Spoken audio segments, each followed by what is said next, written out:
Main road पे जा रहा था तभी तो सवारी मेन रोड जैसे पे अभी मिलेगी। नवाबी रोड से हमें कहीं शुक्ला दिवाली की सवारी मिल गई तो जा नहीं सकते, जा ही नहीं सकते। वो चलन काट देगा। वो चेकिंग वगैरह कुछ भी होगा, जो भी होगा चेकिंग वगैरह जो भी होगी सब उस टाइम होगा। लेकिन टुक टुक वालों को इन्होंने अभी से ना सत्यापन की डेट दी है ना अखबार में कुछ निकलवाया, लेकिन चलान दबा के कर रहे हैं। पहले मेन रोड पर कर रहे थे बड़े पड़ाव पे, अब आजकल नवाबी रोड डीपी के सामने करना। त्योहारी सीजन में यातायात व्यवस्था सुचारू कराने के नाम पर नैनीताल पुलिस ने हल्द्वानी के मुख्य हाईवे पर ई रिक्शा संचालन पर रोक लगाने का फैसला लिया है। ऐसे में ई रिक्शा चालकों की मुश्किलें बढ़ गई हैं। पुलिस और आरटीओ के चालान से परेशान ई रिक्शा चालकों का एक दल आज अपने हक में आवाज उठाने की मंशा और मदद की उम्मीद में राज्य आंदोलनकारी और कांग्रेस के वरिष्ठ नेता ललित जोशी के आवास स्थित कार्यालय में पहुंचा। ललित जोशी से मिलकर ई रिक्शा चालकों में न्याय की उम्मीद भी जगी। इस दौरान ई रिक्शा चालकों ने बताया कि इन दिनों पुलिस और आरटीओ के भारी भरकम चालान ने उनकी कमर तोड़ दी है। दीपावली नज़दीक है, ऐसे में वो कैसे अपने घर परिवार में खुशियां मनाएं, समझ नहीं आ रहा।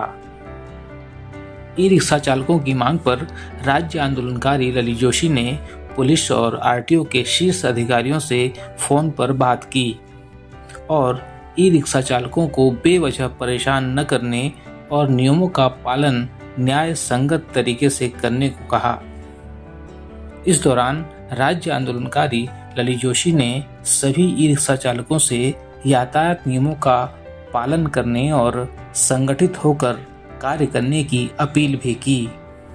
उन्होंने कहा कि ई रिक्शा चालकों को गरीब और कमजोर समझकर उनके साथ अन्याय करने की छूट किसी को नहीं दी जाएगी। देखिए ऐसा ना, देखो मानवतावादी है ये दृष्टिकोण, ठीक है। पुलिस ने कोई फैसला लिया है उसका भी सम्मान है, बट या फिर आरटीओ ने कोई फैसला लिया है, लेकिन ऐसा ना देखिए हर चीज़ अगर हम सिर्फ और सिर्फ कानून के दायरे में देखेंगे, ये जो जितने लोग हैं ये कोई फैंसी के लिए तो चलाते नहीं हैं, तो इनको भी रोजी रोटी के लिए चलाते हैं। सबको एक बात होती है, आप इनसे, मेरा तो कहना यह है सरकार से कि भाई इन लोगों से आप जो है टैक्स ले लो, वन टाइम आप इन लोगों से टैक्स ले लो, ये देने के लिए तैयार है। मेरे ख्याल तुम लोगों को तो कोई मना भी नहीं कर रहा है ना, तो टैक्स भी देने के लिए तैयार हैं। तो इनका एक सिस्टम बना दिया जाए। इनको जिस तरह से टेम्पो बाकी जो दूसरे 3 व्हीलर्स को है उनको है कि भाई इस रूट में ये चलेगा, इस रूट में चलेगा, कुछ ऐसा व्यवस्था कर दी जाए, बट जनता की सुविधा भी हो और इनके जेबों में पैसा भी जाए। ये भी एक जो है सरकार का ही होना चाहिए। नियम तो आप आज खुद बना दो, मेरे लिए नियम बता दो कि ललित जोशी अपने घर में मकान में नहीं रहेगा जी, सरकार ने एक आदेश पारित कर दिया, उससे ये हो थोड़ी जाएगा। तो आप नियम बनाएं, मैं मानता हूं आपके नहीं, बट आप इस तरीके से बनाएं कि देखें कि व्यवस्था में यार गरीब लोग हैं। ऐसा नहीं होता कि आप जो है आपने कोई नियम ऐसे बना दिए कि आप जिससे कि कार चलाने वाला फैंसी के लिए कार चलाता है, अपनी सुविधा के लिए कार चलाता है, ये सुविधा के लिए चलाते हैं पब्लिक की, और उससे जो थोड़ा बहुत अर्न करते हैं वो भी अगर इनका छिन जाएगा, वो भी ठीक दीपावली के समय पर, तो आप सोच सकते हैं कि मानवतावादी दृष्टिकोण सरकार का नहीं है। इस चीज़ पर जो है एक लचीला निर्णय लेना चाहिए। उस पर हम एक बात डालते हैं प्रशासन के संज्ञान में कि कुछ इसका हल निकाला जाए। यही मैंने इनको बोला है और मैं चाहता हूँ कि इसका कुल हल निकले। कि ऐन दीपावली के मौके में सब कुछ इनका बैन कर दोगे, ये भी ठीक नहीं है। जो और टेम्पो चल रहे हैं उसके लिए भी तो व्यवस्था बनाई है, ऐसी व्यवस्था इनके लिए बना दी जाए।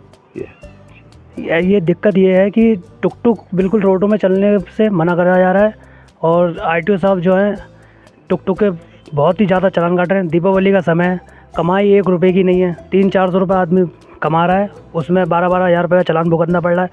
और ना हमें कुछ पता है, ना हमारा रूट दे रखा है, और हमें समय मिला हुआ था नवंबर तक का, लेकिन वो भी नहीं है, ना सत्यापन की वो डेट दे रहे हैं। लेकिन हमारे संग तानाशाह वाला रवैया चल रहा है टुक टुक के लिए। दिक्कत सर यही हो रही है कि हम घर से निकलते हैं, पता लगे इस रोड में जाओ तो चालान कट जाएगा, वहाँ जा रहे हैं तो चालान कट रहा है, यहाँ मत जाओ वहाँ मत जाओ। सर कहाँ जाएं हम, कहाँ कमाएं, क्या करें? दीपावली का समय है सर, कहाँ से खर्चा लाएंगे, क्या करेंगे? चालान हल्का फुल्का नहीं काट रहे हैं, 11-11, 12-12 हज़ार का चालान काट रहे हैं सर। दिहाड़ी मुश्किल से हो पा रही, दिन भर में 400-500, इससे ज़्यादा कमाई नहीं है सर। और रोटों के लिए मना कर रहे हैं, रोड में जाओगे वहाँ कटेगा, वहाँ जाओगे तो वहाँ कटेगा। अब जाएं तो जाएं कहाँ सर? ये है हमारी परेशानी। जी सर, हम ई रिक्शा चालक हैं और हम अगर ऑटो चला रहे हैं तो बहुत भारी चालान काटे जा रहे हैं, 11-11, 12-12 हज़ार रुपये के चालान काटे जा रहे हैं। जबकि हमसे कहा गया है कि हाईवे पे नहीं चलना है, और अभी हम हाईवे पे नहीं भी चल रहे हैं तो भी हमें गलियों में भी चालान काटे जा रहे हैं, गलियों में भी चालानी कार्रवाई की जा रही है हमारे ऊपर। और ऑटो के इस वजह से, और ऑटो भी हाईवे पे चल रहे हैं, उनके ऊपर कोई चालानी कार्रवाई नहीं है। और जब तक कि हमें कोई स्टे भी नहीं दिया गया है, हमारा सत्यापन के लिए कोई टाइमिंग भी नहीं दी गई है, और अभी कोई डेट ना आने के बावजूद भी चालानी कार्रवाई हम पे की जा रही है।